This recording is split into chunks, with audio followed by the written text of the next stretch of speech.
సాహిత్య అకాడమీ పురస్కారం పొందిన శ్రీ భరాగు గారి భమిడిపాటి రామగోపాలం గారి సమగ్ర కథా సంకలన ఇట్లు మీ విధేయుడు 20వ భాగం 2/9/24. ప్రతి రాత్రి వసంత రాత్రి అనే కథ. అతన్ని నేను కూడా ఎరుగుదును అంది వసంత. అంటే అతనంటే నీకిష్టమే అన్న మాట అన్నాను పెద్దతనపు నవ్వు ఒలక్కబోసు. ఏమో ఆ సంగతి నాకేం తెలుసు అని వసంత ఆవలించి చిటిక కూడా వేసుకొని లేచి వెళ్ళి. వసంతకి 26-7 వస్తుంది. అహ్మదాబాదులో మా బావగారు పనిచేస్తున్న సంస్థలో ఏదో చిన్న ఉద్యోగం చేస్తోంది 3 ఏళ్ల నుంచి. వసంత నా కోడలు కావలసింది. అసలు 5 ఏళ్ల కిందట మా ఆవిడ ద్వారా మా చెల్లెలి ద్వారా ఆ అవకాశం తప్పిపోయి నా వృద్ధాప్యంలో నన్ను అపేక్షగా చూసుకోగల పిల్ల పరాయిది అయింది. చిలిపి దీపం పెట్టచ్చు లాంటి నానులు పుట్టడానికి వసంత లాంటి ఆడపిల్లలే కారణమై ఉండాలి. కట్టుబొట్టు తలకట్టు ఆడపిల్ల అందానికి వన్నె తెస్తాయంట. కానీ వసంత సంగతి వేరు. దాని ఒంటికున్న కాంతి లావణ్యం ఎలాంటివంటే అది ఎలాంటి బట్టలు కట్టుకున్నా ఆ బట్టలకి తను జుట్టు ఎలా సవరించుకుంటే ఆ పద్ధతికి వన్నెలు తెచ్చి మిగతా వాళ్లలో ఆ అభిరుచిని ప్రవేశపెట్టే రకం.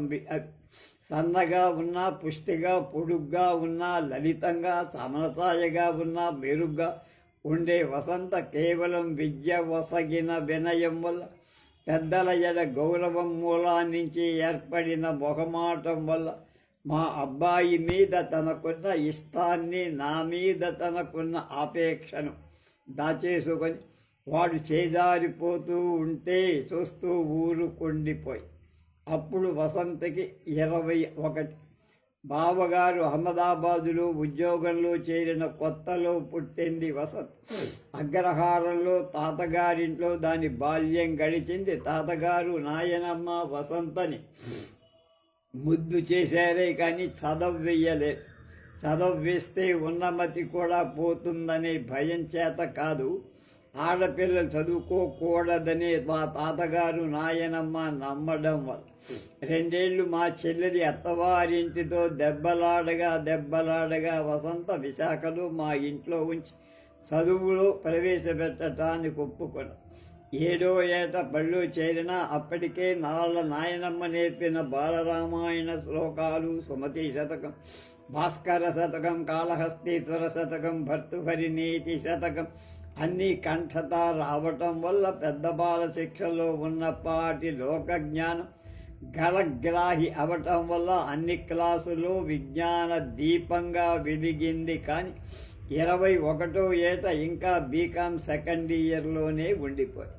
మా అబ్బాయి అప్పటికి ఎంకాం ఫస్ట్ క్లాసులో పాస్ అయి స్టాటిస్టిక్స్లో ఒక డిప్లొమా, మేనేజ్మెంట్లో ఒక సర్టిఫికెట్ సంపాదించుకోవటం వల్ల కలకత్తాలో గొప్ప ప్రైవేట్ కంపెనీలో మంచి ఉద్యోగం వచ్చి 2 నెలలు హోటల్లో తిని మరో 2 నెలలు వండుకొని తిని ఆలోచనని దెబ్బతీసేంతగా ఆరోగ్యాన్ని నష్టపోయి జీతం నష్టం మీద సెలవు పెట్టేసి ఇంటికొచ్చా.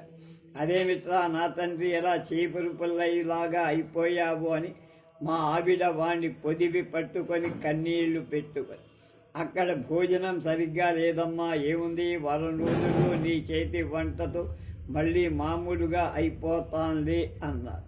మనకెలాగూ వంట మనిషి ఉంది కదా, నేను వాడి నాన్నగారితో వెళ్ళిపోతానండి అంది మా ఆవిడ. 10 రోజుల తర్వాత కంపెనీ వాళ్ళు ఇచ్చిన టెలిగ్రామ్ చూసుకొని వాడు ప్రయాణం అవుతుంటే, మామూలుగా అయితే నీ పిల్లాడికి 25 ఏళ్ళు వెళ్ళిపోయాయి కదండి, ఏ వయసులో ముచ్చట ఆ వయసులో జరగాలి కదా, వాడికి పెళ్లి చేసేద్దామండి అనవలసిన మా ఆవిడ అలా అనేసరికి నాకు తల తిరిగిపోయి, నువ్వు వెళ్తే సమస్య కొంత తీరుతుందనుకో, కానీ అలా ఎన్నాళ్ళని వాడికి పెళ్లి చేసేయడమే రైట్ అని నేనే అనాల్సి వచ్చి, అంత అర్జెంటుగా సరైన పిల్ల దొరకద్దు అంది.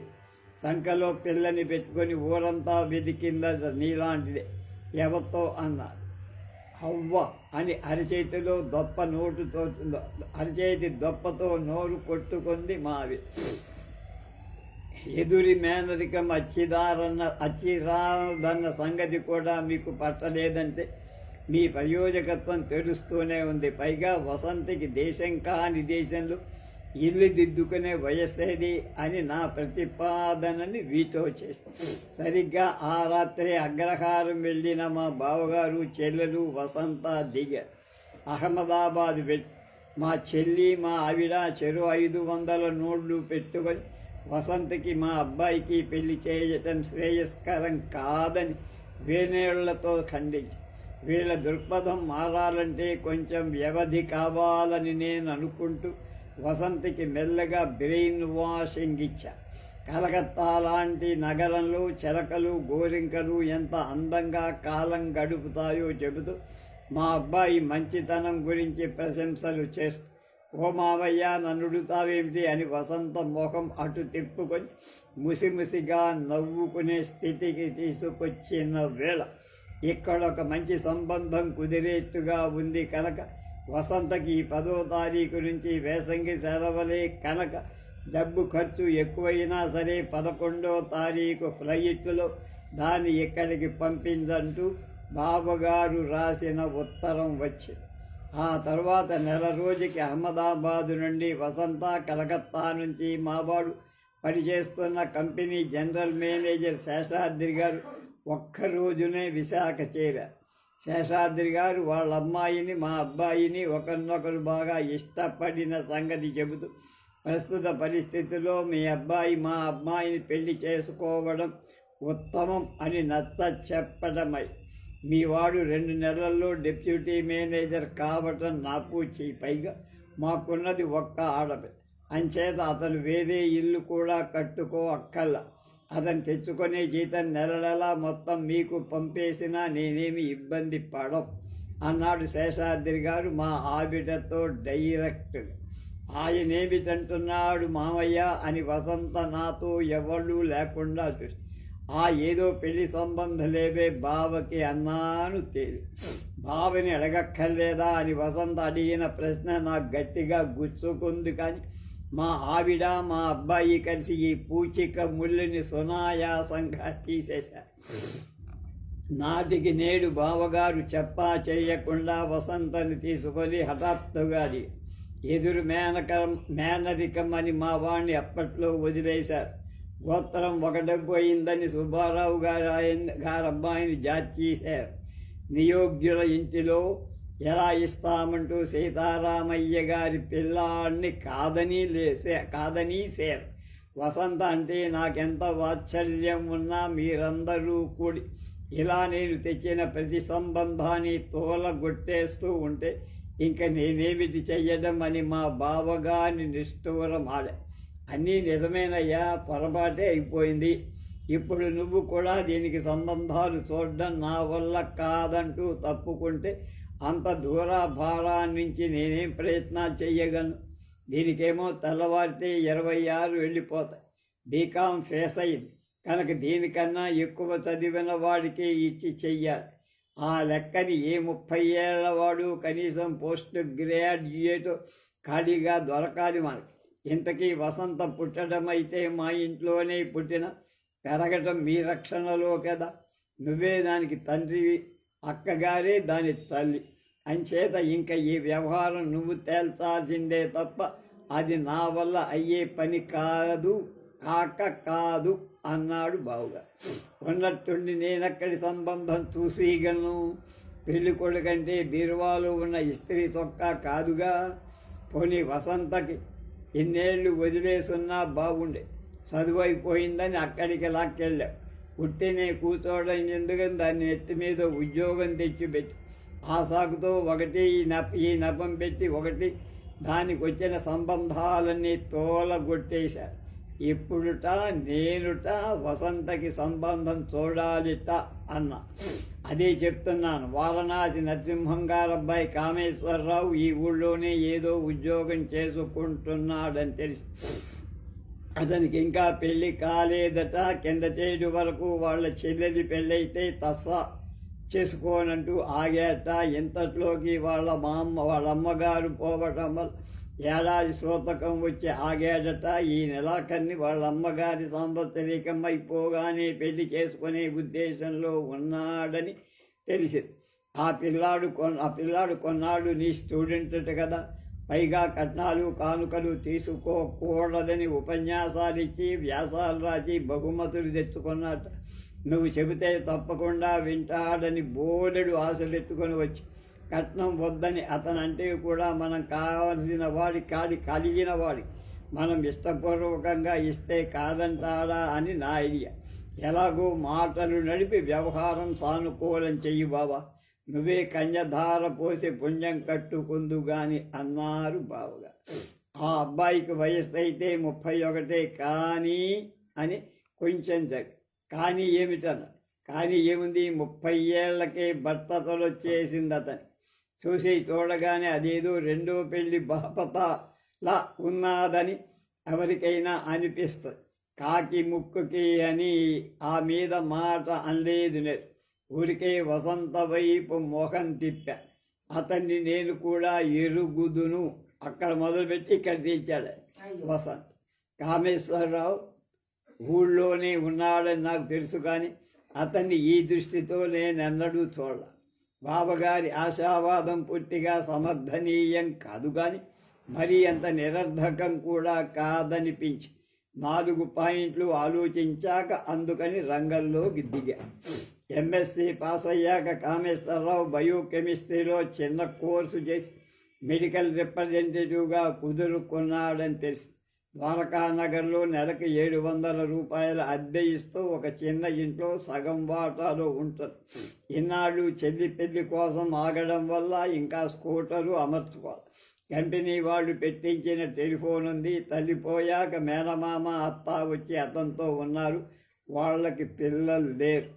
కామేశంకేం పిల్లాడు, ఏమిటి పని? క్యాంప్ వెళ్ళాడు. ఏమిటి పని అని అడిగాడు.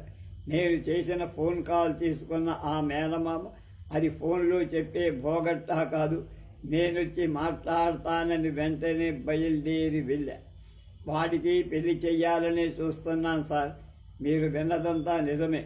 ఈ నెలాఖరున మా చెల్లెలి సంవత్సరీకాలైపోతే సూతకం గడిచి పెళ్లికి పచ్చ జెండా ఊగుతుంది అని నా సంగతి, బావగారి సంగతి, మా వసంత సంగతి వివరంగా అడిగారు. దంపతులిద్దరూ పిల్ల, అందం, అణకువ, విద్య, వినయం, సంప్రదాయం, సంపద వర్ణించి చెప్తే ఎంతో ఆశగా అపేక్షగా విన్న. బాగుందంటే బాగుందన్న. మళ్ళీ దయ చెయ్యాలి తమరు. అబ్బాయి క్యాంప్ నుంచి ఈ రాత్రికే రావాలి. మరి మా పిల్లని చేసుకోవాలి, కానీ అదృష్టం ఉంటే అతందే అవుతుంది అన్న. ప్రతి రాత్రి వసంత రాత్రి అని పాడుకోవడమే మా అబ్బాయి పని అందామనుకున్నాను, కానీ అంత పొయిట్రీకి వాళ్ళు తట్టుకోగలరని అనిపించక నోరు కట్టేసుకో. ఆ ఇంటి గుమ్మం దిగి 4 అడుగులు నడిచేసరికి నాకు వెనగ్గా ఒక జీప్. అది ఏమిట్రోయ్ సంగతి? కొంప తీసి ఈ ఇంట్లో ఉన్న కామేశ్వరరావుతో పెళ్లి సంబంధం మాట్లాడటానికి రాలేదు కదా? అయినా నా తెలివి తెల్లారా, నీకు ఆడపిల్లలు లేరు కదా, బతికిపోయావు. పో రా, జీపులో కూర్చో, ఇంటి దగ్గర దింపేస్తాను. నేను అటే వెళ్తున్నాను అన్నాడు డ్రైవర్ సీట్లో కూర్చున్న నా స్నేహితుడు సర్వేశ్వర శాస్త్రి. ఉత్సాహం సాయంగా అంతా వివరించాను శాస్త్రి. వాళ్లతో నువ్వెక్కడ తూగలవురా? నువ్వంటే నువ్వు కాదు, మీ బావగారే అయ్యను. కామేశ్వరరావుకి తండ్రి సంపాదించిన ఆస్తి ఎలాగైతే ఏమీ లేదు, బాదరబందీలు కూడా అలా లేవు. మంచి సంబంధమే చేసుకోవాలి. అయితే వాడిప్పుడు ఏ సౌఖ్యం కోసమైనా 6 నెలలు కాదు 6 గంటలు కూడా ఆగేట్టుగా లేడు. కట్నాలు కానుకలు తప్పు అంటూ ఉపన్యాసాలు ఇవ్వడం, వ్యాసాలు రాయడం అదంతా పాత కథ. వెనకటి రోజుల్లో అయితే చేతి గడియారం, scooter, fridge, colour TV, VCR, ఇంటి స్థలం, సొంత ఇల్లు, ఇవన్నీ కంఫర్ట్స్, లగ్జరీలు కూడా. వాటి కోసం కొంత చెమట ఓడ్చి కొన్నాళ్ళు వెయిట్ చేసి ఒకటి సంపాదించుకోవడానికి ప్రయత్నం చేసే లక్షణం ఉండే. నీ మట్టుకు నువ్వు సర్వీసులో చేరిన 7 ఏళ్లకే కదా మొదటిసారిగా రేడియో కొన్నావు. అది నీ వాయిదాల పద్ధతి మీద కొన్నావని కూడా నాకు తెలుసు. ఇప్పుడు అవన్నీ తక్షణం నెరవేరాల్సిన కోరికలై కూర్చున్నాయి. పెళ్ళైన మర్నాటి ఉదయానికి అవన్నీ వచ్చి ఇంట్లో అమెరిపోవాలి. మీ అమ్మాయిని ఇద్దామని మాట్లాడితే బయటపడ్డారు వాడు. ఇంటి స్థలం మా అమ్మాయిని మాట్లాడదామని ఇంటి స్థలం కొనివ్వాలి, ఇల్లు కట్టడానికి అవసరమైన డబ్బు ముట్ట చెప్పాలి, ఇంట్లో పేర్చుకొందుకు అధునాతన సామగ్రి కావాలి, సుఖదాయకమైన వస్తు సముదాయం అంతా ఇమీడియట్గా జతపరచాలి. ఇవన్నీ పెట్టించే ఖర్చుల కోసం తను ఒక్కడు తెస్తున్న జీతం సరిపోదు కనుక అమ్మాయి కూడా నెలకు 2000 తెచ్చే ఉద్యోగం ఏదైనా చేస్తే మంచిది. నువ్వు నేను అయితే జీతాలు కానీ పరక మిగిల్చి ముందు పుస్తకాలు, క్రమంగా రేడియో, కొన్నేళ్ల తరువాత చేతి గడియారం దగ్గర నుంచి అన్నీ ఎలా కొనుక్కున్నాం. ఇప్పుడు ఇదంతా మారిపోయి మొల్లో మగతనం చిన్నం ఉండి చేతిలో మెట్రిక్యులేషన్ సర్టిఫికేట్ ఉంటే చాలురా. 1,00,000 దాటుతోంది ఆశ. నేను మగబుట్టక పుట్టాను, నన్ను నా శక్తి సామర్థ్యాల్ని నమ్మి నా ఇల్లాలుగా రావటానికి సిద్ధపడే ఆడపిల్ల అంటూ ఉంటే అది నా పట్ల చూపించే ప్రేమకి అపేక్షకి కనీస ప్రతిఫలంగా దానికి 2 పూటలా ఇంత అన్నం పెట్టి ఏడాదికో చీర కొనే మొగతనం నాకు ఉన్నది అనే ధోరణి మెల్లిమెల్లిగా యువతరం ఆలోచనలోంచి తప్పుకుంటోంది రా గోపాల. ఇది ఇవాల్టి వివాహ వ్యవస్థ ఏర్పరచుకుంటున్న నేపథ్యం. ఇంకా నీ ఓపిక అని చావు కబురు చల్లగా చెప్పాడు శాస్త్రి. చావు కబురు కాదు, పెళ్లి కబురే. ఏం పర్వాలేదండి బావుగారు, ఎలాగోలాగా బేరమాడి సెటిల్ చేద్దాం. ఊరికే బెంగ పెట్టు కూర్చుంటే పనులు అవుతాయా? మీరు మీ పనులు చేసుకుంటూ ఉండండి, ఇంకా నయం కాదు. ఇప్పటికైనా వసంతని ఇక్కడ వదిలి వెళుతున్నా అని ధైర్యం చెప్పి ఆయన్ని ఆ రాత్రి కోణార్క ఎక్కి పంపించేసి. రాత్రి 2:30 దాటింది, అయినా నిద్ర రాదు. నెత్తి మీద పడ్డ బాధ్యతని చూసి బెదిరిపోయి నిద్ర చెదుర్చుకునే తత్వం కాదు నాది. బాధ్యత నెరవేర్చే అవకాశం దొరికినందు ఆనందించే తత్వమే. నువ్వెళ్ళి మీ అత్తతో బాటుగా గదిలో పడుకోవే వసంత అని నేను హాల్లో సోఫా బెడ్ మీద పక్కనే ఉన్న పెద్ద లైట్ స్విచ్ ఆఫ్ చేశాను. కానీ సరిగ్గా ఎదురుగుండా గోడకి వేలాడుతున్న గ్రూప్ ఫోటో మీద పడిన అప్రయత్నమైన దృష్టి ఆ దృశ్యాన్ని మరోసారి చూడమంటే మళ్ళా స్విచ్ని ఆన్ చేసి ఆ గ్రూప్ ఫోటో 6 ఏళ్ల నాడు. అందులో 5గురం ఉన్నాం. మంచి ఎన్లార్జ్మెంట్ అది. ఎడమ నుండి కుడికి వరుసగా మా ఆవిడ, నేను, వసంత, మా చెల్లెలు, మా అబ్బాయి. మా ఆవిడ చిరునవ్వుతో ఉంది. గడుస్తుందనమో చిలిపితమో నాకు ఆ ఫోటోలో ఎన్ని 100 సార్లు చూసినా అర్థం కాదు. నా పక్కన నుంచున్న వసంత ఇంచుమించు నా అంత ఎత్తు. ఎవరో ఫోటో తీస్తారేమో అని బిగుసుకుపోయే రకం కాదు వసంత. చనువుగా నా భుజం మీద చెయ్యేసి నుంచి దానికి బ్యాలెన్స్గా మా చెల్లెలు, మా అబ్బాయి జబ్బ పట్టుకొని ముందుకు కొద్దిగా వంగి ఉంది. మా అబ్బాయి కెమెరా లెన్స్ వైపు కాకుండా ఇటువైపుకే చూస్తాడు. కానీ అది నా వైపు కావచ్చు, మా ఆవిడ వైపు కావచ్చు, అంతే తప్ప వసంత వైపు అనిపించదు. ఆ పక్కనే అన్ని వసంత ఫోటోలు. 5 ఏళ్ల పిల్లగా ఉన్నప్పుడు జబ్బలతో, కండలతో, బుగ్గలతో పుష్టిగా ఉన్నప్పటిది ఒక మితి. 10 ఏళ్ల వయసప్పుడు లాగు గబును మానేసి పరికిని జాకెట్టు వేసుకున్న కొత్తలో గిర్రున తిరిగి తప్పున కూర్చున్నప్పుడు పరికిని బుట్టలా పరుచుకుంటే ఠపీమని స్నాప్ కొట్టేసింది. ఆ తర్వాత వసంతకి 21 ఏళ్లప్పుడు మా అబ్బాయి కోడలు తను స్టూడియోకి వెళ్ళి తీయించుకొని దానికి అవతల ఆ మరుసటి ఏడాది వసంత డిగ్రీ పాస్ అనిపించుకున్నప్పుడు అద్దె గౌను, అద్దె టోపీ వేసుకొని కాన్వొకేషన్ హాల్ లాన్స్లో తీయించు.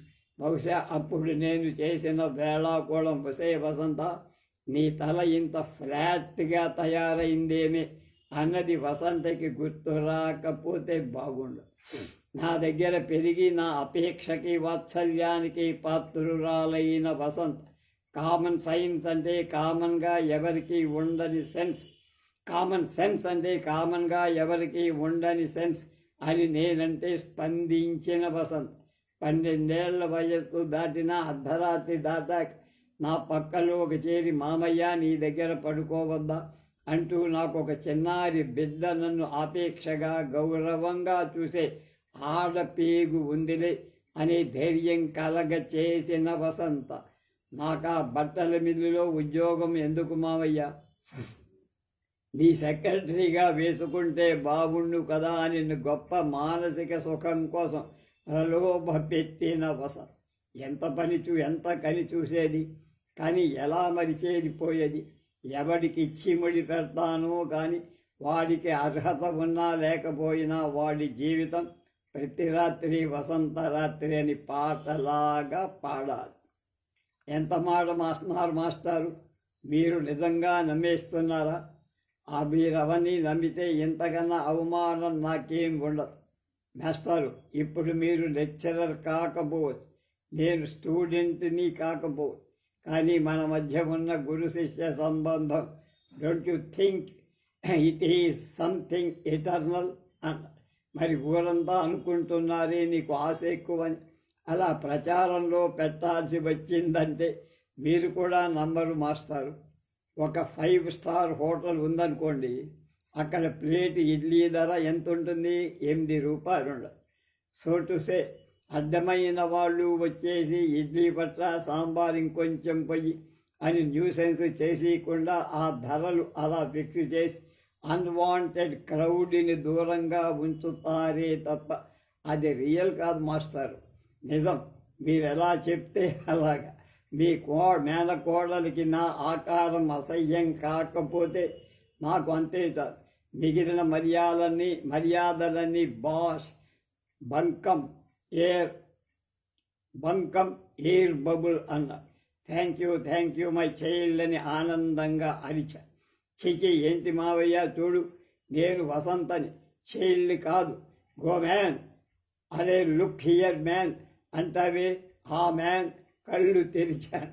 వసంత చెయ్యి వదలయ్యాలని అప్పటికి కానీ తట్టల. సారీ వసంత, ఏదో కల, నేను ఒక మగ అబ్బాయికి షేక్ హ్యాండ్ ఇస్తున్నా. సర్లే అంది వసంత అల్లరిగా బొంగ మూతి పెట్టి. నాకొచ్చిన కళ నువ్వు చూసినట్టు మాట్లాడుతున్నావు. నీకా కళ ఏంటమ్మా? వసంత ఓ పట్టాన చెప్పలేదు తనకొచ్చిన కళ ఏమి. రాత్రి టీవీలో సెక్స్ మార్పిడి ఆపరేషన్ గురించి చూపించారు. ఆ సంగతి నాకు గుర్తు చెయ్యటం కోసం బోలెడు డొంక తిరుగుడు పెట్టి నువ్వేమో నన్ను వదిలించుకోవాలని కేరళ తీసుకెళ్ళి అదేదో హాస్పిటల్లో ఆపరేషన్ చేయించేశావట. నేనేమో అబ్బాయినైపోయానట. అయిపోయిందా కథ? బ్రేక్ డౌన్ అనే కథ. 1/2 గంట అయిపోయింది, కారు ఆగిపోయి. డ్రైవర్ కనకయ్య ఎంతమని కింద మీద పరిస్థితి అన్నీ బాగానే ఉన్నాయి, కానీ డెల్కో పాయింట్స్ కారిపోయి. కనకయ్యకి కారు తోలడంలో 20 ఏళ్ల అనుభవం ఉంది. అలాగే కారు ఎన్ని మార్లు ఆగిపోయింది, కానీ ఇలా ఇంత నిస్సహాయంగా ఎన్నడూ ఆగిపో. ఇంతలా తన శక్తికి మించిన దగా ఎన్నడూ జరగనూ లేదు. కలెక్టర్ మారారు, కార్లు మారాయి, తను మాత్రం ఎన్నడూ ఇంతలా దొరికిపోదు. కారుని సాకల్యంగా పరీక్షిస్తూ గోడు అంతా డఫేదార్ సింహాచలంలో వెళ్ళబోశారు. కలెక్టర్ గోపాల్ గారు కారు వెనక సీట్లో కూర్చొని రెవెన్యూ బోర్డు మెంబర్కి, ఎలక్ట్రిసిటీ బోర్డు చైర్మన్కి మధ్య జరిగిన అతి ముఖ్యమైన చర్చల సారాంశం కాగితాల మీద చూస్తున్నారు. కారు బ్రేక్ డౌన్ అయ్యిందని, కనకయ్యకి బ్రేక్ డౌన్ కాలేదని అతని నమ్మకం. అందుచేతనే ఆలోచనకి ఏ అడ్డు రాల. పని మానేసి కనకయ్య కారు దగ్గరకొచ్చి నిలబడేసరికి అతనికి అనుమానం వేసి కనకయ్య కళ్ళలోకి సూటిగా చూశాడు. ఆ చూపులో ఇంకా ఆనలేదు శుద్ధ ముద్దు మొహం అన్న అధికార పూర్వం ఒక గద్దింపు మొదలు. ఇప్పుడే అయిపోయిందా థ్యాంక్స్ అన్న మెప్పు మాటలు ఉన్నాయి. అసలేమీ అర్థం కాకుండా చూడడం కలెక్టర్లకి బాగా తెలుసు. అలాంటి కలెక్టర్లలో గోపాల్ అగ్రగణ్యం. అందుకనే ఎలక్ట్రిసిటీ బోర్డు చైర్మన్ పెద్ద ఇంజనీర్లతో సీలేరులో ఏర్పాటు చేసిన ఆ ఉన్నత శ్రేణి సమావేశాన్ని రెవెన్యూ మెంబర్ వస్తారని ప్రకటించి కూడా తాను అనివార్య కారణాల వల్ల రాలేకపోతున్నానని తన బదులు కలెక్టర్ గోపాల్ ఆ సమావేశంలో పాల్గొంటారని చివరి నిమిషంలో తెలియచేసి తాను రావడానికి ఇష్టం లేదనో అవసరం లేదనో తెలియకుండా చేయగలిగాడు. కారు చెడిపోయింది బాబు, కాగితాలు చుట్టం అయిపోయిందన్న ధోరణిలో విసిరి కొట్టి అసలే జరిగింది అన్నాడు కలెక్టర్ గోపాల్. కారు దిగి రోడ్డు మీద అడుగు. డెల్కో పాయింట్స్ కారిపోయాయి. బయలుదేరేటప్పుడు చూసుకోక్కర్లేదా? బయలుదేరేటప్పుడు తానన్నీ జాగ్రత్తగానే చూసుకున్న సంగతి వినయంగా చెప్పాడు.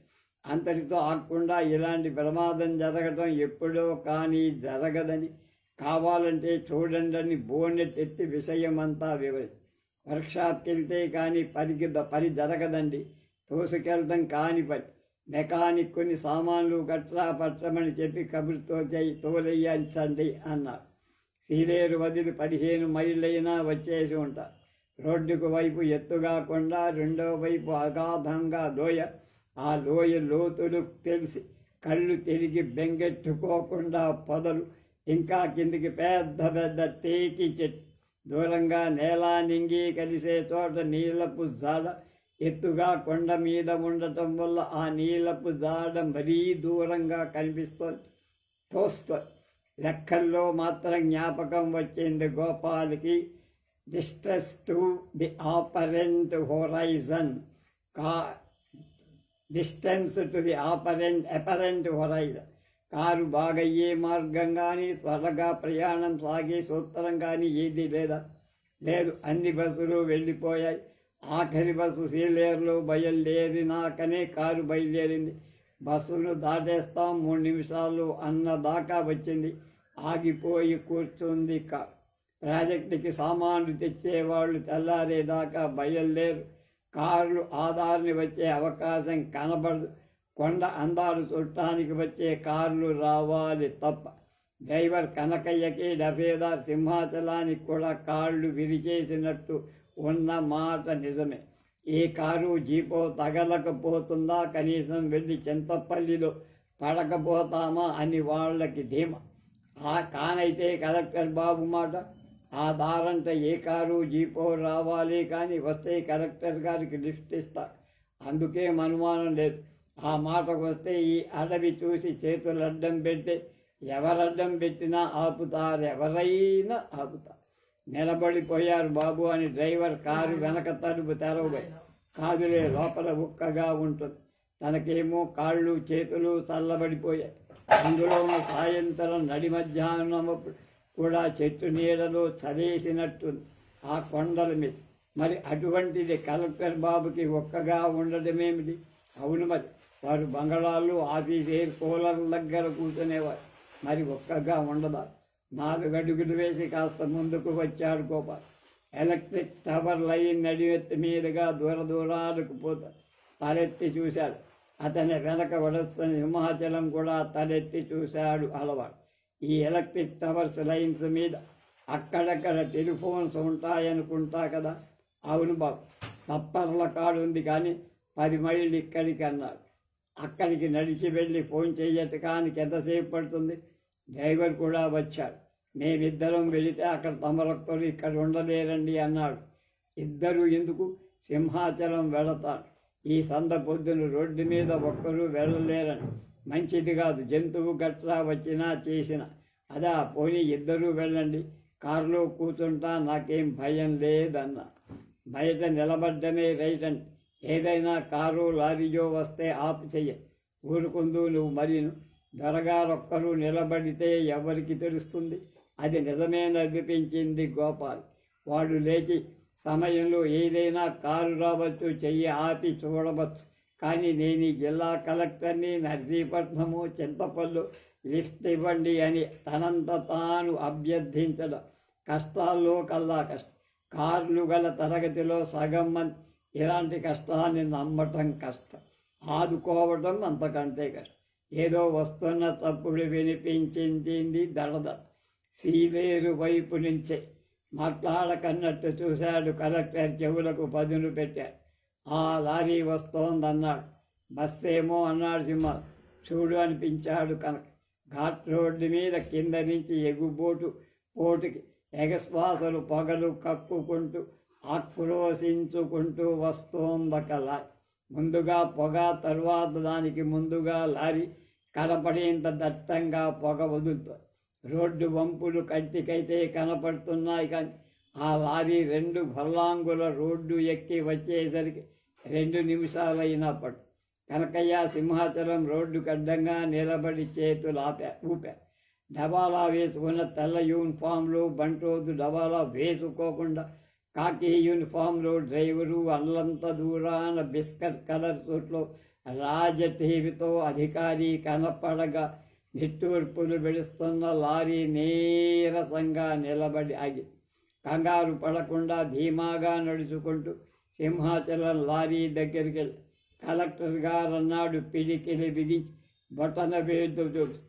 లారీ డ్రైవర్ వెంటనే బందీడి దండాలు బాబయ్య అన్నాడు. బొట్టికాయ నిండా 18 ఏళ్ళుండ నైల కలెక్టర్ గోపాల్ చెయ్యి ఆడించాడు. బండెక్కడి దాకా అని అడిగారు కదా. మా బండండి అని కంగారు పడ్డాడు లారీ. దారకొండ మలుపుకాడ లోపలోంచి టేకు కర్ర కొడతానని అక్కడ నైట్ హాల్ట్ అయిపోతా. చింతపల్లి దాకా మన కార్నితో చేసుకురమ్మను. దారిలో ఎక్కడైనా లిఫ్ట్ దొరికితే అక్కడ విడిచిపెట్టేద్దాం, లేకపోతే చింతపల్లిలో వదిలేద్దాం అన్నాడు కలెక్టర్ గోపాల్ దఫేదార్ సింహాద్రి. విన్నావుగా, కలెక్టర్ గారి ఆర్డర్ అన్నట్టు చూసి తల ఆడించి లారీ డ్రైవర్ అబ్బాయి 2 చేతులా ఎత్తి కలెక్టర్ దండం పెట్టి తల అడ్డంగా ఆడిచాడు. ఘాటీ రోడ్డు మీద అంత లక్క ఎల్లానికి బండికి దమ్ము నేదని 10 మైళ్ళే కదా అని నాకు బండప్పగించాడండి డ్రైవరు. అంటే నువ్వు డ్రైవర్ కాడా? జవాబు లేదు. మరి అసలు డ్రైవర్ ఎక్కడున్నాడు? సప్పర్లలో తాగేసి తొంగున్నాడంటాడండి. పెబులు తప్పు కాయాల, నాకు లైసెన్స్ లేదండి అన్నాడు. లారీ ఇంజన్ దాని తాత్కాలిక చోదకుడి గుండెలా లబ్బలాడుతుంది. ఆ శబ్దం కటువుగానే ఉంది. వాడి భాషలో యాస కన్నా వాడి మాటలు నిస్సహాయత కన్నా కటువుగా వినిపిస్తోంది ఆ చప్పుడు గోపాల్. నువ్వు లారీని డ్రైవ్ చెయ్యరాదా అన్నాడు కనకయ్య. నేనా?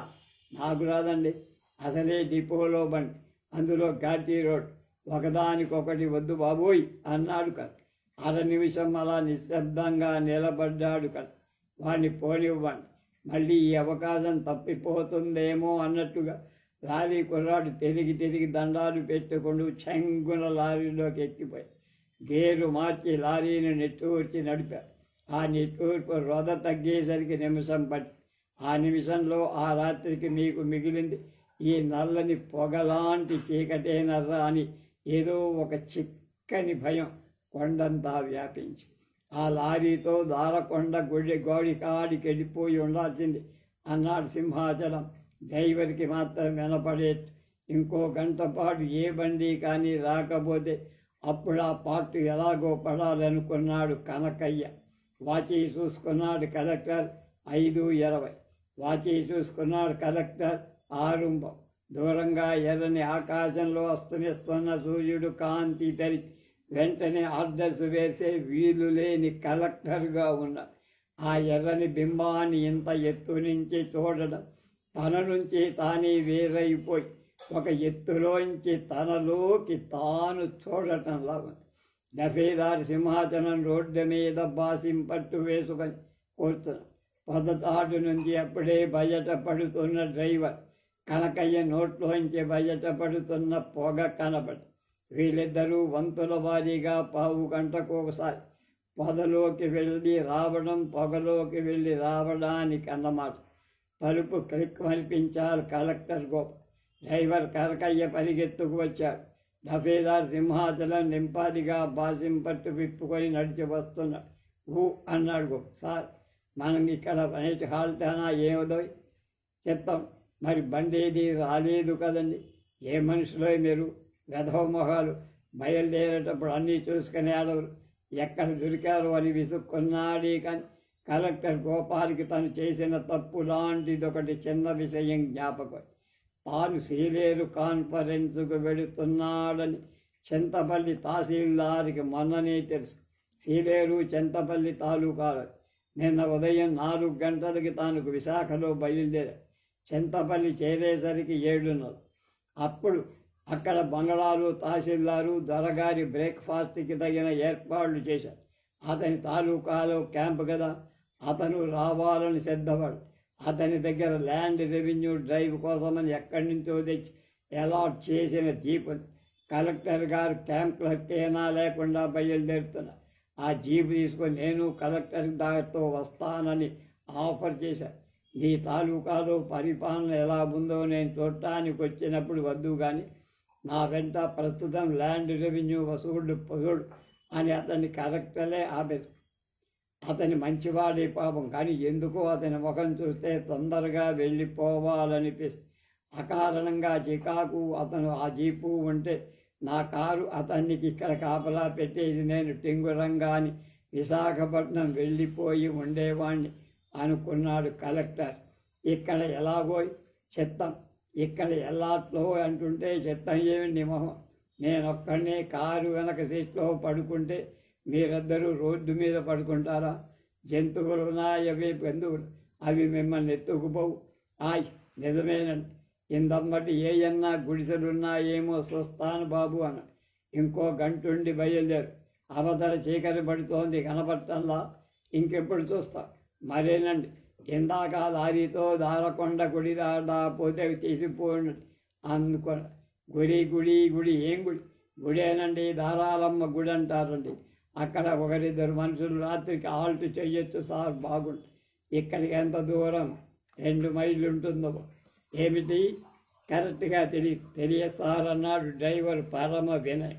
కరెక్ట్గా నాకు మాత్రం ఎలా తెలుస్తుంది? నేను మీలాగా కార్లు తిరిగేవాడినే కదా అనుకున్నాడు. కలెక్టర్ గోపాల్ ఈ జిల్లాకి వచ్చి 2 ఏళ్ళు అవుతారు. చాలా ఖచ్చితమైన మనిషిని, చురుకైన ఆఫీసర్ని. అతనికి మొదటి నుంచి మంచి పేరు. విశాఖపట్నం అడ్డు ఆపు లేకుండా ఎదుగుతోంది. ఆ ఎదుగుదలతో పాటు మురుగు కుళ్ళు కూడా అంత అడ్డు ఆపు లేకుండా పెరిగిపోతుంది. అంతకుముందు ఉండే కలెక్టర్ పరిపాలనలో నిర్లక్ష్యం, అన్యాయం బాగా ప్రబలినట్టు ప్రభుత్వానికి అర్జీలు. సంగీత ప్రియులు, సాహిత్య ప్రియులు ఈ జిల్లాని భోజరాజు ఆస్థానంగా తయారు చేశారని స్థానికంగా పెద్దలనబడేవాడు. ప్రభుత్వంలో పెద్దలనబడే వారికి వినతి పత్రాలు సమర్పించి తత్ఫలితంగా కలెక్టర్ గోపాల్ అనే ఎంఏ మ్యాథమెటిక్స్ పిహెచ్డి ఖచ్చితమైన ఆఫీసర్ని చూసి లోగడవ శాఖ డైరెక్టర్ పదవిని గొప్ప సమర్థతతో నిర్వహించినందువల్ల ప్రత్యేకంగా ఈ జిల్లా కలెక్టరుగా బదిలీ చేసి నా పరిపాలనలో జిల్లా భోజరాజు ఆస్థానం కానివ్వను. అలాని ఔరంగజేబు సామ్రాజ్యము కాబోదు. నాది శ్రేయోరాజ్యం అన్నాడు ఈ జిల్లాలో తొలి ఉపన్యాసం.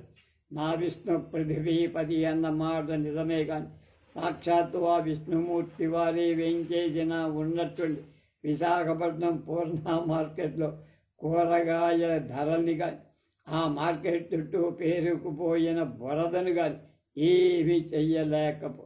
కానీ ప్రయత్న లోపం లేకుండా ఖచ్చితానికి కరుకుదనానికి పేరుపడ్డ జిల్లా కలెక్టర్ గోపాల్ పట్టి మంచానికి పట్టిన నల్లులాంటి కొందరు బురఖారాయుళ్ళని లోపలే మార్చి పారేసి బడి అనిపించాడు.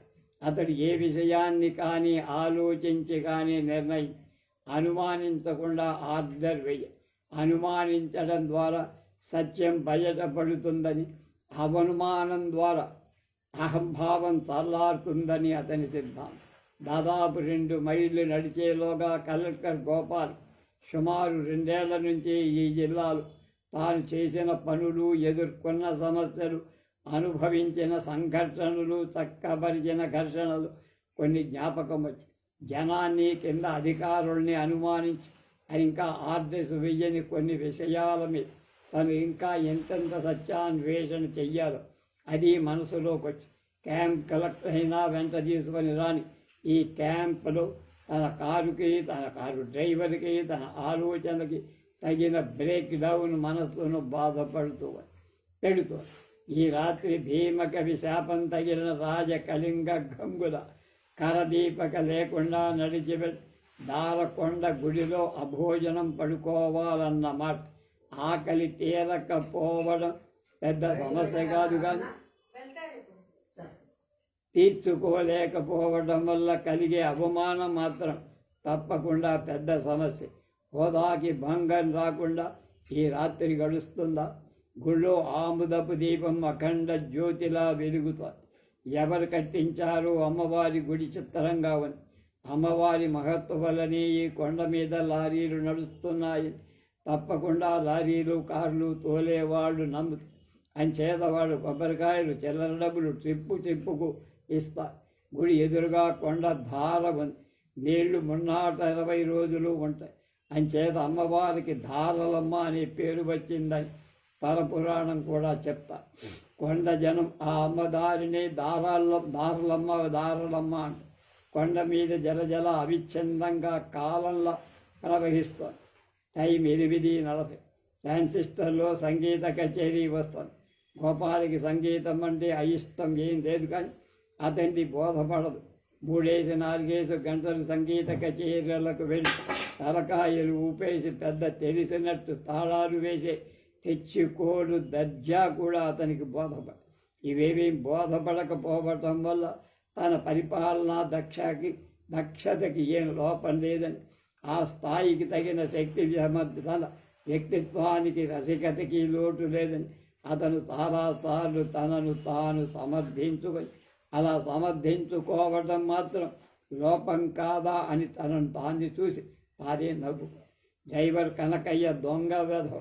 ఆఫీసర్ని తెలిసి తనకిక్కడ 10 చెయ్యాలని వెనకాడల. 15 ఏళ్ల సర్వీసులో కాలింగ్ బెల్ లేటు దూరంలో బంట్రోజు లేకుండా పడుకోవటం ఇదే ప్రథమం. జంతువుల భయం వల్ల కారు దగ్గర తప్పక ఇద్దరు పడుకోవాలని పట్టుబట్టారు.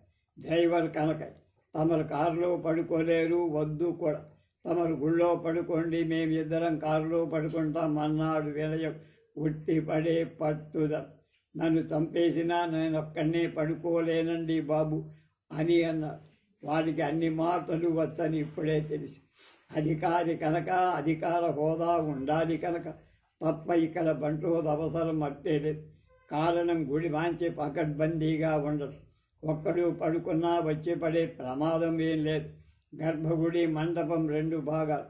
మంటపానికి పక్క గర్భగుడి, ఎదురుగుండా కటకటాలు, 2 పక్కల గోడలు, వాటికి కిటికీలు, కటకటాల మధ్య తలుపుకి బ్రహ్మాండమైన గడియ. మంటపం మధ్యగా 40-50 దీపాలు పట్టే భజన చెట్టు. దానిలో శిఖరాన అంగుళన్నర లోతుగా కలిగిన ప్రమిదలు జ్యోతి. భజన చెట్టుకు వేలాడగట్టిన విదురు గొట్టం నిండా ఆముద. ఇక్కడ వెలుతురు, గాలి పుష్కలం. పక్కనే నిరంతరంగా నీరించే జలం. జంతు భయం లేదు. మధ్యలో ఓసారి ప్రమిదలో ఆముదం పొయ్యాలేమో. హఠాత్తుగా కలెక్టర్కి సందేహం వచ్చి తాను రాకముందు నుంచి దీపం వెలుగుతూనే ఉంది. ఎవరు వెలిగించి ఉంటారు?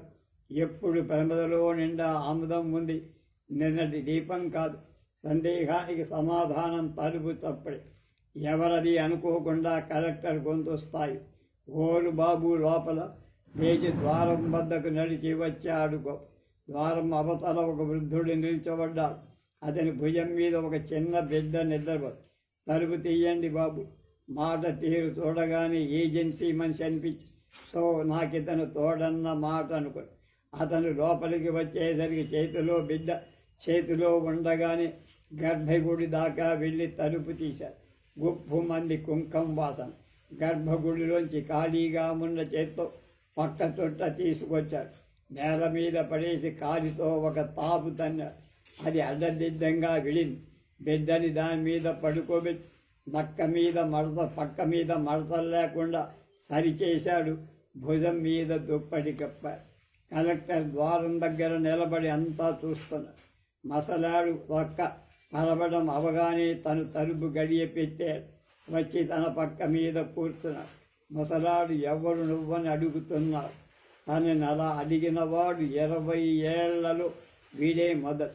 వీడికి జవాబు చెప్పాలా? నిజం చెప్పాలా? అబద్ధం చెప్పాలా? నేను జిల్లాకి కలెక్టర్నని తెలుసా అని అంటే, నేను ఈ ప్రాంతానికి గాంధీ అంటే నన్నే ఎరగవా అంటాడేమో. ఓరు బాబు నువ్వు అని 3వసారి అడిగాడు. మళ్ళీ సమాధానం కోసం చూడకుండా తలుపు దగ్గరికి వెళ్ళాడు. తలుపు తెరిచి బయటికి తొంగి చూశాడు. చలికి చచ్చిపోగలవు, తిన్నావా? ఎక్కడా సోట్లేనట్టు ఇక్కడికి వచ్చినావేంటి? మాకే సోటు సాలక సస్తుంటే అన్నాడు. తనకి విశాఖపట్నంలో ఉద్యోగమని, సీలేరు నుంచి వస్తూ గంటన్నర క్రితం దారిలో కారు చెడిపోవటం వల్ల దిగిపోయి ఇక్కడ బెడ్ పరుచుకొని పడుకున్నానని, పొద్దుటే వెళ్ళిపోతానని అన్నాడు. ద్వారం దగ్గరకు మళ్ళీ అలికడై నెత్తి మీద పెద్ద తట్టతో ఒక ఆడ మనిషి వచ్చి అలికడికి ముసలాడు మళ్ళీ అడ్డి ఆమె నెత్తి మీద కట్ట సగం దాకా దింపి ఆమె సాయంతో తట్టని గర్భగుడి దాకా తెచ్చి మూలనున్న రాయి మీద పెట్టి ఆ తట్టలో సిల్వర్ గిన్నెలు, గాజు గ్లాసులు, కంచాలు, 2-3 మూటలు ఏమేమో వాళ్లకున్న ఆస్తంతా ఆ తట్టలో అన్నది అని చూసిన వాళ్ళకు అర్థము. ఆ ఆడమనిషి తన మీద ఇంతసేపు ఉంచిన గుడ్డ చుట్ట విప్పి తట్ట మీద జాగ్రత్తగా కప్పి ఈడితే ఆముదం దీపం వెలుతురులో ఆమె ముఖం చూసి గోపాల్ ఆశ్చర్యపోయాడు. ఆమెకి 22-23 ఏళ్ళన్నా ఉండవు, అతడికి 60 ఉండదు, పైగా 3 ఏళ్ల బిడ్డ. ఇదేం సంసారం, ఇదేం దేశం అనుకో. ఆమె నిలబడింది. గోపాల్ ఆమె వైపు మళ్ళీ చూశాడు. 20 ఉంటాయేమో అనుకున్నాడు. ఆమె కేశాలు సంస్కారహీనంగా ఉన్నాయి. ఆ కొప్పు నిన్న ముడిచిందే అయినా కొప్పులో తెరిమిన కొండ పువ్వు ఈవేళది. పడుచుదనం పరువంలో ముడిచిన పొగరుబోతుతనం లా మెరిసిపోతుంది ఆ ఎరుపు. ఆమె జాకెట్టు తొడుక్కోల. ఆ లేవి ఆ సన్నివేశాన్ని ఒక విధమైన సహజత్వంతో నింపి ఆమె కలెక్టర్ గోపాల్ వైపు చూసి ఆమెకు తనలా కనపడుతున్నాడో చూసుకోవడానిక అన్నట్టు తన చుట్టూ తను చూసుకున్నాడు. అట్టే విశాలంగా లేని ఆ గుడి మంటపంలో పడమటి వైపు సగం మేర అతను ఆక్రమించుకొని ఉంది. అతని బుట్టలు పక్క మీద దుప్పటి తెల్లగా మెరిసిపోతాను. గుప్తంగా ఉండిపోయిన అధికారం తెచ్చిన టీవీతో అతను కలెక్టర్లా వెలిగిపోతాను. ఈ చోటంతా నాది, ఇటెవరు రాకండి, వస్తే దురాక్రమణ కాగలదు అన్న ధోరణి శిలాశాసనం చేసినట్టు అతని చుట్టూ వ్యాపి. నిలుచుంటావే, పక్క తెచ్చుకో అన్నాడు ముసల. మోచెయ్యి ఆడి అతడున్నాడు ఎలాగా అని సూచించింది. ముసలాడు ఇటు చూసి, బాబు తమరు కొంచెం అటు కాసి పరకాయించుకోరా అన్నాడు. 3 పక్కలు వేయటానికి వీలుగా గోపాల్ తన పక్కని గోడ అంచుకి లాక్కొని గోడ దగ్గర ఏవైనా పురుగులు కీటకాలుంటాయేమో అని క్షణకాలం భయం అయినా సర్దుకున్నాడు. ఇలా కాలిపోయింది బాబు నీది బతుకు. అది మొగుడుండి లేనిదై, 4 కొడుకుండి లేనోనైనా. ఆడేటో ఆడుద్యోగమేమిటో నాకు తెలుసు. 4 నెలలకోసారి తొంగి చూసినట్టు చూడకుంటే లేరు. నా ప్రాణాలు తోడేస్తున్నాడు. నా బతికేదో నేను బతుకుతాన్రా. ఎదవ సచ్చినోడా, గుంటదాన్నా రెడీ చెయ్యక నీతో బుట్టిడికి వెళ్ళిపోయి టబుల్లో కాపల పెట్ట అని నెత్తి నోరు మొత్తుకుంటానండి. నా వాటంటే ఆడికి ఇలువలేదు. సీపులు ముళ్ళులా తీసేస్తాడు. నారంటే కిట్టకపోతే పోనాది. దాని మీద ఎందుకో ఆడికి అంత పగ. తల్లి చచ్చిపోయిన గుంటని, 3 నెలల పసిగుడ్డిని ఈ చేతులతో సాకాను బాబు. దాని సాకిరీ కోసం కాదని, మందుల కోసం నా ఆడది నానా సంకలు నాకు కడకి మంచం పట్టి చచ్చిపోనాదని. నర్సీపట్నం ఆసుపత్రిలో మా ఆడది చచ్చిపోయే టైంలో అక్కడున్న మంతరసానమ్మ ఈ పిల్లముండని తను పెంచుతానని ఉంచేసుకున్నది బాబాయ్. శుక్రవారం సంతకి నాను అడవి కర్ర కొట్టడానికి వెళ్తే ఆయమ్మ బిడ్డ బెత్తుకొని కూడా నారా చేసుకొని వచ్చేదని. తిరిగే లోపల నాన్నకు చెమటొచ్చి కర్ర ముక్కలమ్ముకున్న డబ్బులు, అప్పుడు దాచుకున్న సొమ్ముడు ఆరగొట్టేసిందండి దొంగ లంజ. ఎప్పుడో గుచ్చిన గుంటకి అంత కాయిలా చేసి ఎంత కట్టేసినా నా కాడ డబ్బులు గుంజేసేదండి బాబాయ్. ఆ సంఖ్యని 5 దాని మీద కోపమంతా దీని మీద చూపిస్తాడండి మా గుంటడు. ఈడికప్పుడు 12 ఏళ్ళుంటాయండి బాబు. ఎలిసి తెలియని జ్ఞానం ఈ గుంట పుట్టిన కాడి నుంచి మా రోజులులా చీకటి రాత్రులు అయిపోయినాయి. అడి ఓదన రైల్వేలో కలాసీ చేసొస్తాడు. నాకు సంసారం ఒకటి తక్కువ వచ్చి నాదా అని సేదరించుకోండి. బాబు, పేదోడికి పెళ్ళావి భార్యరా, లంచి కొడక, ముసలాన్ని నాకే వయసులో ఈ లంపటమేంట్రా, నీ పెళ్ళాన్ని నువ్వు తీసుకెళ్ళరా, ఎదవనాయాల, నేను ఈ కొండ మీద పిసుకులు పోగు చేసుకొని ఈ గుళ్ళో దీపం పెట్టుకొని బతుకుతానా అని చెప్తే ఎందండి అని ముసిలాడు తన కథంతా చెప్పాడు. హఠాత్తుగా ఆపి, బాబు, తమరు పొద్దుయిన కాడి నుంచి ఇక్కడే ఉన్నారు కదా, ఏటైనా ఇంత తిన్నారా అన్న. ముసలాడి కథంతా వింటూ కొన్ని క్షణాల పాటు మారు వేషంలో ప్రజా సంక్షేమాలు విచారించే విక్రమార్కుడి ద్వారంలో పడ్డాడు కలెక్టర్. గొప్ప ముసలాడి కొడుకు గుణగణాల్ని బట్టి, వాడి మనస్తత్వాన్ని బట్టి, వాడి రూపాన్ని ఊహించుకుంటున్న గోపాలికి ఏదైనా తిన్నారా అన్న ప్రశ్నలో ఆకలి దాన్ని తీర్చుకోవడానికి అయిష్టము కలిగినట్టే. దాంతో ఏమీ జవాబు రాదు. ఎంతసేపు అయినాది బాబు అని ముసలాడు నెత్తి కొట్టుకొని వెంటనే మూలకు పరిగి తట్టలోంచి ఓ న్యూస్ పేపర్ పొట్లను తీశాడు. అది తెచ్చి గోపాల్ ఎదుట పెట్టి మళ్ళీ తట్ట దగ్గరికి వెళ్ళి ఓ సిల్వర్ గిన్నె, ఓ గాజు గ్లాసు తెచ్చి గబగబా కటకాలాటాల తలుపు తీసుకొని 4 మెట్లు దిగి జలంలోంచి నీళ్లు తెచ్చి పొట్లం విప్పి ఉంది. అందులో ఏముందో తెలియకుండా ముడిచిన కాగితం అడ్డు వచ్చి అందులో నిన్నటి సంతలో తెచ్చిన పకోడీలో, జంతికలో, నూనె మిఠాయో ఉంటుందని ఆకలి బాధ తట్టుకోగలిగిన ముసలాడి బాధ తట్టుకోలేక అవి ఏమైనా తినవలసి వస్తుందని భయపడ్డాడు గోపాల్. ముసలాడు స్వతంత్రంగా ముందు కూర్చొని పొట్లం పూర్తిగా విప్పాడు. అందులో ప్లాస్టిక్ సంచుల్లో సీల్ చేసిన బన్ రొట్టెలు బయటకు దొల్లాయి. ముసలాడు ఏదో హఠాత్తుగా గుర్తొచ్చిన వాడి మళ్ళీ లేచి తట్ట దగ్గరికి వెళ్ళాడు. తట్టలో సామానుల కలకల గణగణ తిరగేసి అందులోంచి ఓ సీసా తీశాడు. చప్పుడికి ఆమె లేచి, గుంట నెగిసిందా అంది. లేదు, నువ్వు తొంగేయి అన్నాడు. పాలెందుకు అందాను కూర్చొని చీరతో ఒళ్ళు కప్పుకొని కలెక్టర్ గోపాల్ గ్రహించాడు. ఆ సీసాలో పాలు ఆ పాపని నిద్దట్లో లేస్తే పట్టడానికి దాచారు.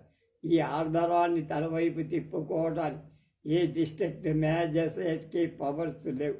ఇంకా తాను స్వీకరించగలిగేది ఆ బన్ రొట్టెలు మాత్రం. నీ పేరేటన్నా అన్నాడు కలెక్టర్. నారాయణ నాయాడు, నీ కొడుకు నిన్ను నీ కోడల్ని తీసుకోవాలంటే వాడికి ఏముండాలి అన్నాడు. అడిగా బాబు, ఏదుండాలా? బుద్ధి జ్ఞానం ఉండాలా. అసామాన్యమైన ఉల్లాసం కలిగింది ఆ మాటలకి కలెక్టర్. ఆ ఉద్యోగం మానేసి వ్యవసాయం చేసుకోమని రాదు మీ వాణ్ణి. వ్యవసాయానికి మాకు భూమెక్కడిది బాబు, ముసిలికాడదా అన్నారు. వాడక్కడ మా ఇక్కడ ఎవరి సాయము లేదు, ఏ సాయము లేదు. భూమంటే వ్యవసాయం చేస్తాడా? ఎందుకు చెయ్యడు బాబు? చేస్తాడు. ఆడు చెయ్యకపోతే నానే చేస్తా. ఆన్ని దాన్ని ఇంటికాడ కూకోబెట్టి చెయ్యగల సత్తు ఉంది బాబు, తమలాంటి ప్రభువుల దయవల్ల. మరి భూమి కోసం దరఖాస్తు పెట్టకపోయావా? భూమి లేని వాళ్ళకి బంజర్నిస్తారు కదా అని సన్నగా అతని కళ్ళల్లోకి చూశారు. తమరికి తెలియదా అండి, భూమి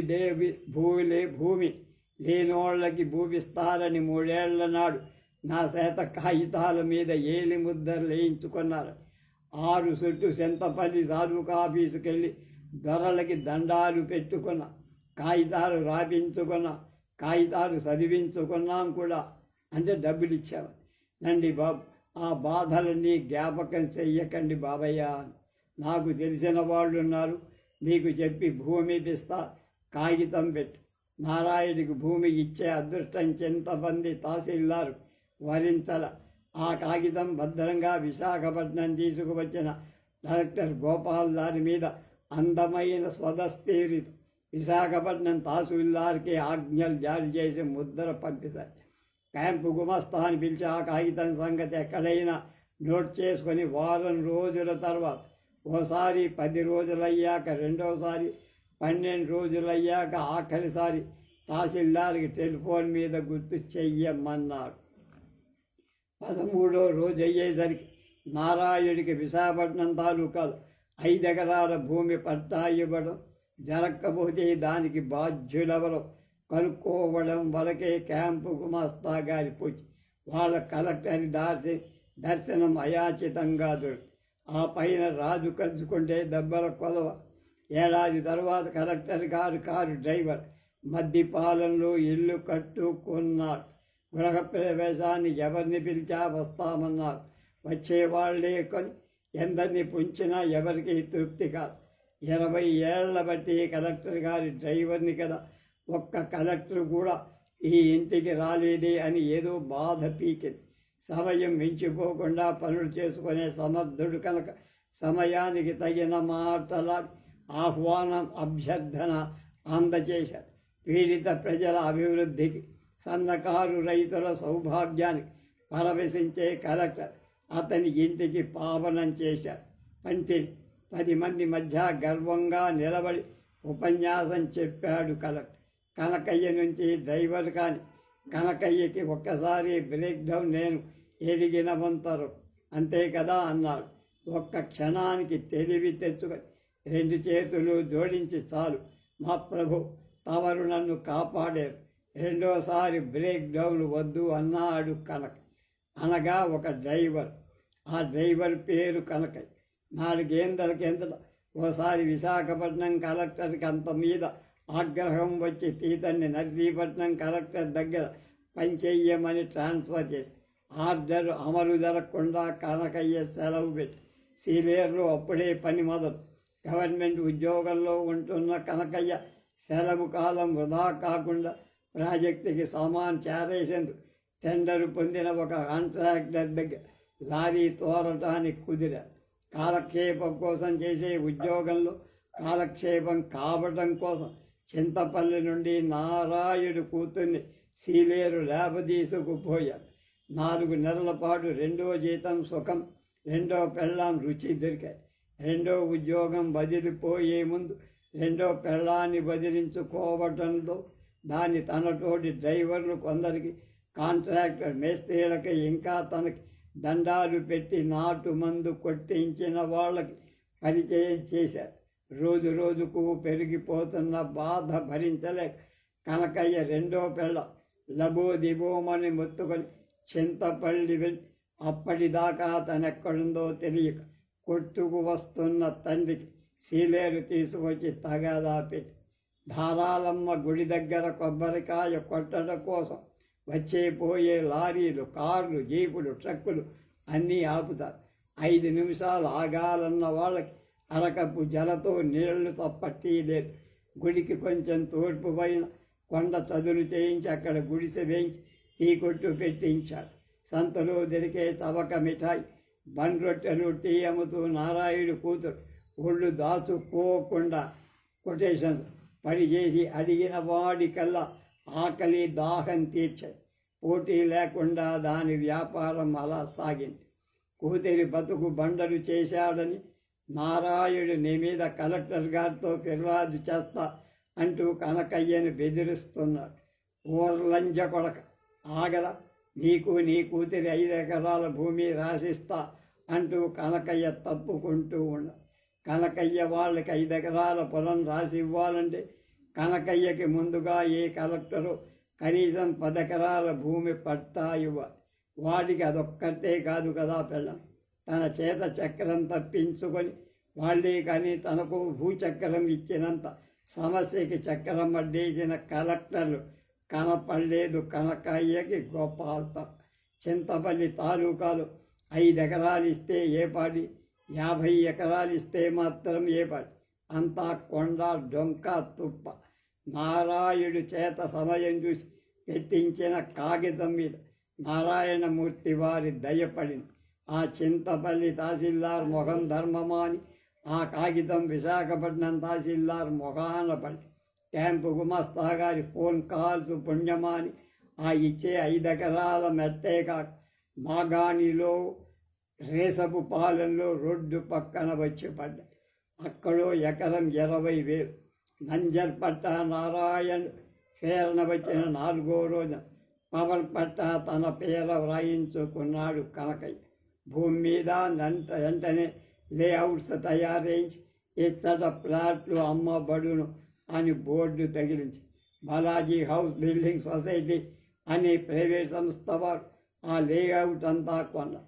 చింతపల్లి సమీపంలో 5 ఎకరాల భూమి నారాయుడు కొని ఇచ్చేశాడు కనకయ్య.